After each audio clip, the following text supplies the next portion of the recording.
Bonjour à toutes et à tous, j'espère que vous allez très bien. Nous allons continuer cette série de cours de cosmologie et géodynamique interne avec la première vidéo du chapitre numéro 4.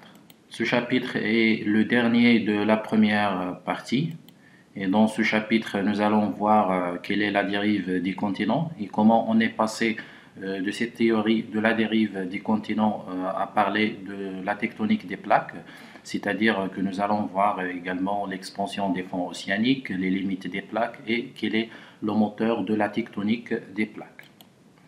La présente capsule est consacrée à la dérive des continents. Et lorsqu'on parle de la dérive des continents, on pense automatiquement à Alfred Wegener. Cet auteur n'est pas le premier à constater la complémentarité morphologique entre les limites des continents. Bien avant sa naissance, il y avait d'autres auteurs qui ont fait ces constatations et qui ont essayé d'expliquer cette situation. Ici, on verra les moments les plus forts dans l'évolution de la dérive des continents avec quatre auteurs, Abraham Ortelius, Antonio Snyder et Edward Suisse et également Alfred Wegener. Abraham Ortelius a établi un atlas qu'il a appelé Theatrum Orbis Terrarum, qui veut dire le théâtre du monde. Et voici l'une des cartes de cet atlas où il a mis en évidence la complémentarité morphologique entre l'Afrique et l'Amérique du Sud. Et depuis, les questions sont posées. En 1958, le géographe français Antonio Snyder a publié un livre qui est La création et ses mystères dévoilés, ouvrage où l'on expose clairement la nature de tous les êtres, les éléments dont ils sont composés et leur rapport avec le globe et les astres, ainsi que d'autres thématiques. Dans ce livre, il a théorisé l'union des continents en se basant sur la flore identique en Europe et aux États-Unis. Et ici, il a parlé de l'avant et l'après-séparation des continents. Les premiers essais d'explication des observations précédentes étaient avec le géologue suisse-australien Edward Suisse. En plus à ses découvertes majeures des fossiles de fougères en Amérique du Sud, en Afrique et aux Indes et en Antarctique, ce chercheur a suggéré que la croûte est un solide qui est homogène et suite au refroidissement. Vous avez ici les différentes phases de la formation de la Terre selon Edward Suisse. Vous avez la phase stellaire, la phase planétaire, donc où il y a la formation des roches primitives, et ensuite la Terre qui est plissée et fracturée suite à la contraction thermique.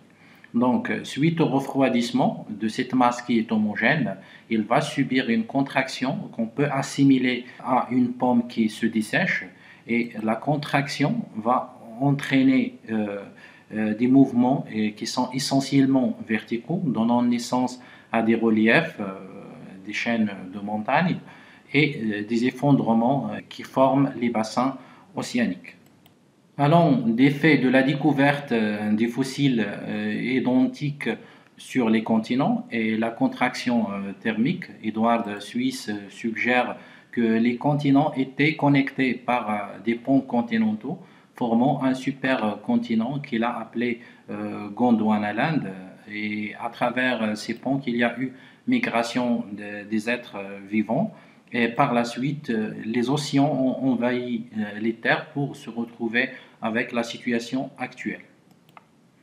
Non satisfait par les arguments de ceux qui le précèdent, depuis 1903, Alfred Wegener a regroupé un ensemble d'arguments pour expliquer le parallélisme entre l'Afrique et l'Amérique et surtout le fait d'avoir des calottes glaciaires dans les continents qu'on ne pouvait pas expliquer par la contraction thermique.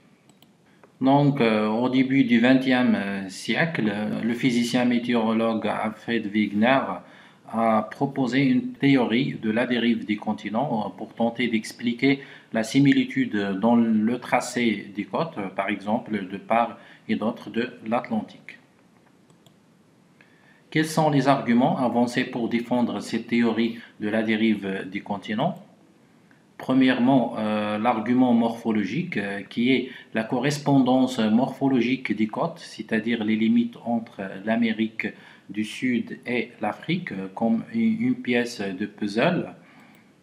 Et deuxièmement, la concordance des structures géologiques dans les deux continents, à savoir les boucliers qui sont formés par des roches d'âge supérieur à 2 milliards d'années. C'est ce qu'on appelle également les cratons. Et il y a aussi un autre argument qui est la principale direction structurale, c'est l'orientation principale des structures géologiques, notamment les chaînes de montagnes qui datent entre 450 à 650 millions d'années. Et une telle situation ne pouvait pas avoir lieu sauf si les continents étaient accolés où on observe très bien des structures géologiques qui sont continues. Dans cet exemple est illustrée la correspondance entre les chaînes de montagnes au niveau de l'Amérique du Nord, au niveau de l'Europe et au niveau de l'Afrique. Prenons par exemple les Mauritanides et les Appalaches. Et selon Alfred Wegener, c'était impossible d'imaginer une chaîne de montagnes qui va se former au niveau d'un continent et qui va traverser l'océan pour réapparaître sur un autre continent. Et le troisième argument, c'est la position et le sens d'écoulement de glace trouvés partout dans les continents et qui ont le même âge de 250 millions d'années. Et voici la position du continent il y a de 250 millions d'années, indiquant que le pôle sud était recouvert d'une calotte glaciaire et que l'écoulement de glace se fait dans les périphéries de la calotte, et ce qui explique bien les constatations de Alfred Wegener. Et le quatrième argument, c'est un argument paléontologique, c'est la présence des fossiles terrestres similaires dans les deux continents, en particulier les fossiles d'animaux et végétaux qui datent entre 240 et 260 millions d'années. Il y a le Mésosaurus, Cynognathus, l'Estrosaurus et Glossopteris. Et comment ces fossiles arrivent-ils avec cette distribution sur des continents séparés par des océans? Cette distribution ne peut pas être expliquée que par des continents qui étaient réunis en un seul continent dans le passé. Tous les arguments de Wegener tendent vers une seule solution, et cette solution, c'est que les continents étaient réunis en un seul continent appelé Pangée il y a 200 millions d'années, et la Pangée était entourée d'un unique océan appelé Panthalassa.